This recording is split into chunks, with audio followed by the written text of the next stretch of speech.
Para sa ilang senador, dapat pag-aralan muli ang paraan ng pagpapatupad ng anti-distracted driving law. Tila kalabisan daw kasi kung pati rosaryo ipagbabawal sa windshield ng sasakyan.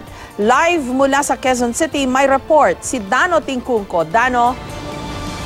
Jessica, pang 5 araw na ngayon ang pagpapatupad ng anti-distracted driving law. Pero nalilito pa rin ba kayo kung ano ang bawal at hindi bawal sa dashboard, maging kung sino ang dapat manghuli at maniket sa inyo?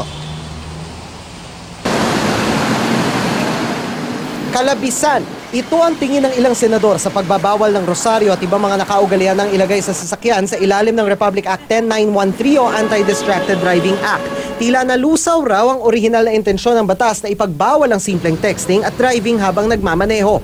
Ang nakaka-occupy talaga yung telepono pag hawak mo hindi ka makakaigan. Pero yung mga rosary, kasama sa kultura natin yan. O ako, I carry a rosary. I'm not distracted by it. Si Senator J.V. Ejercito, chairman ng Public Services Committee at isa sa mga proponent ng batas, gusto muna ipasuspindi ang pagpapatupad nito. Paglilinaw ng Land Transportation Office, dati nang ipinagbabawal ang mga abubot sa dashboard sa ilalim ng Joint Administrative Order para sa mga pampublikong sasakyan. Inihalimbawa lang daw ang rosaryo pero hindi naman daw nila sinasabing nakakadistract ito sa mga nagmamaneho. Hindi rin naman daw ipinagbabawal ang paggamit ng navigational app sa cellphone kundi inilalagay lang sa tama. If it's yung navigational apps, kung hindi ito nakaka-impede sa line of sight ng driver, pinapayagan naman. Hindi ito para sa panghuhuli lang, kundi masiguro na walang mangyayaring aksidente na caused by this inattention of the driver. Bukas din daw sa dialogo ukol dito ang Land Transportation Franchising and Regulatory Board. If the authors of the law believe that the IRR is not reflective of what they want, then it is good to sit down with the technical working group of those behind this and to clarify once and for all ano ba talaga yung gusto nila. Pero hanggat hindi lumalabas ang bagong panuntunan, linawin muna natin kung anong bawal ngayon. Sa ilalim ng Anti-Distracted Driving Act, bawal habang nagmamaneho ang pagtawag o pagsagot ng tawag, pagte-text, panonood ng pelikula o TV, pagbabasa sa cellphone at pag-i-internet. Bawal din ito kahit nakatigil ang sasakyan dahil sa stoplight o traffic. Ang multa, 5,000 pesos sa first offense, 10,000 pesos sa second offense, 15,000 pesos sa third offense at suspensyon ng lisensya ng 3 buwan at 20,000 pesos sa fourth offense sabay bawi na sa lisensya ng driver. Ayon sa DOTR, posibleng gumamit ng gadget tulad ng dashcam, hands-free at navigational apps tulad ng Waze at Google Maps basta hindi sagabal sa line of sight. Pero kailangan preset na ang destinasyon bago lumarga at kung kailangan magbago ng setting o ng lugar, kailangan itabi muna ang sasakyan. Cellphones or the navigational tools, they're allowed to be placed doon sa air vent. Hindi siya pwede sa dashboard. Pwede naman sa dashboard na yung dashcam mo. Pero ayon kay Alberto Swansing ng Philippine Global Road Safety Partnership, kung susundin daw ang diwa ng batas, imbes sa aircon vent, dapat nga raw nasa windshield mismo ang cellphone na ginagamit pang navigation. Mismong posisyon na bawal ayon sa LTFRB. Halimbawa, may babasahin ka, nakapara ka. Okay yan, ikaw scroll mo lang. Okay yan.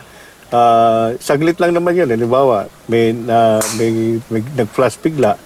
So, yung ulo mo hindi masyadong gagalaw. No? In fact, mata mo lang ang kikilos not your head. Kung tutusin, takaw distracted driving pangaraw kung ibababa ang cellphone sa mga lugar tulad ng aircon vent na inirekomenda ng LTFRB kahit sa panel board, cambio o maging sa hita. Dito sa may instrument panel, igaganyan mo yan dyan. Mahalaga yun nandun sa likod. Yun nandun yung speedometer, nandun yung iba pang information tungkol sa kotse. So, nabablakan mo, hindi mo nakikita. Kung dito naman sa lower portion ng dashboard, Kaya halimbawa, lagay dito, lalong delikado yan. No? Kasi, gaganon ka na ngayon. No? Kikilos ka na ngayon. Aalisin mo yung kamay mo sa manibela, tapos kikilos ka, tapos dadamputin mo ganyan. So, anong pwede mangyari doon? If you're running at 100 kilometers per hour, that is 27.7 meters per second. Halimbawa, may sinusundan ka. So, biglang pumara yun. So, delayed yung reaction mo. Chances are, yun nga, magkaroon ng sakuna. At Jessica, nilinaw din ng LTFRB na pagdating sa usapin ng Rosario, no, ay pwede naman daw ito sa mga sasakyan. Pwera na lang, no, kung halimbawa sa rear view mirror ito ilalagay, kagaya ng maraming Rosario, no, ay dapat nakapulupot ito at hindi nakabitin pababa. Pwede rin ito ilagay sa cambio, sa handbrake o sa likod ng upuan. Sa ilalim din ng Anti-Distracted Driving Act, pinapayagan ang paggamit ng cellphone habang nagmamaneho, pero para lang sa mga emergency situation katulad ng sunog, terorismo o yung mga emergency na medical in nature. Jessica? Pero delikado yun, yung Rosario na ilalagay mo sa handbrake, ha? Eh kung magbara yun or whatever, di ba? Kailangan din ready access lagi yung handbrake, eh. Oo, tama, Jessica. Yung handbrake, no, kasi kung makikita natin, no, yung nakaipit, wag naman yung talagang nakasagad doon sa mismong parang kanto ng handbrake kung saan siya bubukas at sasara.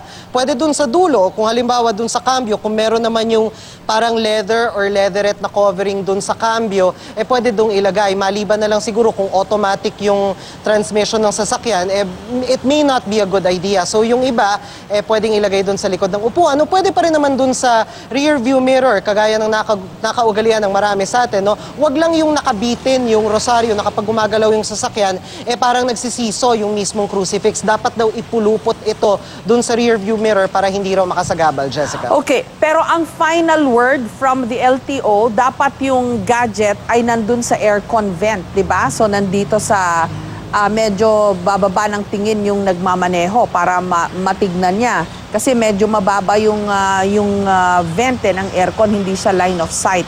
Kaya lang, ano ba ito?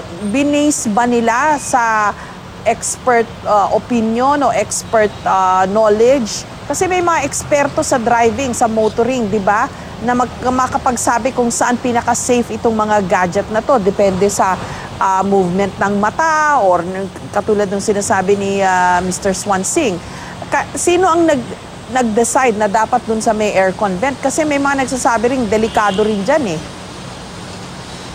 Jessica, dun sa dun kung makikita natin yung mismong letra ng batas nitong anti-distracted driving, wala namang talagang specific na sinasabi na sa aircon vent mo ilalagay. Lumabas na lang yan dun sa implementing rules and regulations. Ngayon, walang tahasang pahayag o wala tayong nakuha o natatandaan na anumang tahasang pahayag ng LTO tungkol sa bagay na yan, kung bakit nga ba sa aircon vent. Maliban na lang kung i-consider natin yung buong idea ng implementing rules and regulations nitong Anti-Distracted Driving Act, maging yung Joint Administrative Order kung saan saklaw yung mga Rosario at yung mga abubot dun sa dashboard, na dapat clear yung dashboard. Dun sa dashboard, ang papayagan lang doon lalabas ay yung dashcam, which is a passive device na hindi kailangan kalikutin. Ngayon, ang sinasabi naman ni Alberto Swansing nitong Philippine Global Road Safety Partnership Group, technically, kung titingnan mo, hindi naman ganun kalayo yung line of sight o yung difference ng line of sight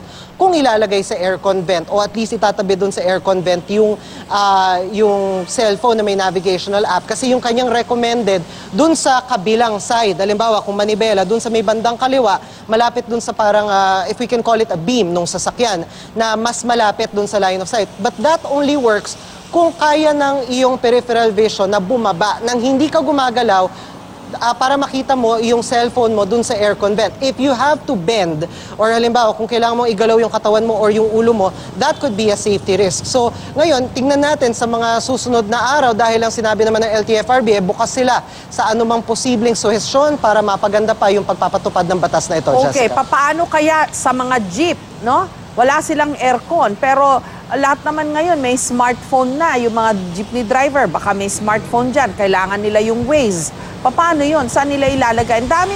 Ang dami pang detalye na kailangan nilang plansyahin, no? Nabanggit mo yung dashcam, for example. Alam ko yung ibang car companies, nilagay nila yung dashcam sa tabi ng rear view mirror. Eh, ang specified ng LTO dapat nasa likod. Paano ba yun? Jessica, yung pagdating dun sa dashcam, ang sinasabi ng LTFRB dyan, pwede siya sa dashboard. Pwede rin siya dun sa may bandang windshield, pero dun sa may parang harap ng rear view mirror, yung basta hindi siya makakahadlang dun sa general line of sight mo. So, yung buong sakop nung iyong makikita from your windshield, dapat unobstructed yan. Yun nga yung isa dun sa mga dapat tingnan din dito sa IRR na to, yung paano yung mga pre-installed na, halimbawa dun sa mga modernong kotse na yung nababanggit na yung kanila mga control system, naka-attach dun mismo sa windshield. So basically, retractable yon. Okay, pwede namang i-retract talaga yon, pero hindi naman siguro permanently dahil nandun yung controls mo. So yun din yung isa sa mga dapat i-consider. Pati rin dun sa mismong positioning ng ilang mga gadgets. Dun sa Jeep naman, ang sinasabi ng LTFRB, they've said this over the weekend and latter part last week, dun sa mga sign, yung mga sign ng ruta ng mga jeep at iba mga pampublikong sasakyan, meron daw silang dinadraft na hiwalay na memorandum dyan para bigyan ng guidance yung mga pampublikong sasakyan. Until then, maganda ring makita over the next few days, over the next few weeks, kung paano pa nila ito marerepaso. Dahil aminado rin ng LTFRB na naging kulang yung information dissemination campaign na ayon sa batas dapat tumagal ng 6 months, Jessica. Mabuti, klaruhin nilang mabuti. Dapat klarong-klaro, very explicit. Kung pwede, maglagay sila ng visual aid kung alin ang prescribed. Kasi alam mo naman sa kalye, di ba? Baka makatsyempo ka nung mga ulupong, yung mga walang gustong gawin kundi manghuthut ng pera, baka gamitin nila itong bagong mga patakaran na ito para mang-extort, no? Bali lang ng pwesto yung dashcam, pwede ka na nilang hinga ng kung magkano para hindi ka na nila titiketan. In any case, marami pa silang dapat klaruhin. Pakisabi na lang, Dano. Maraming salamat sa'yo. Dano Tingkungko.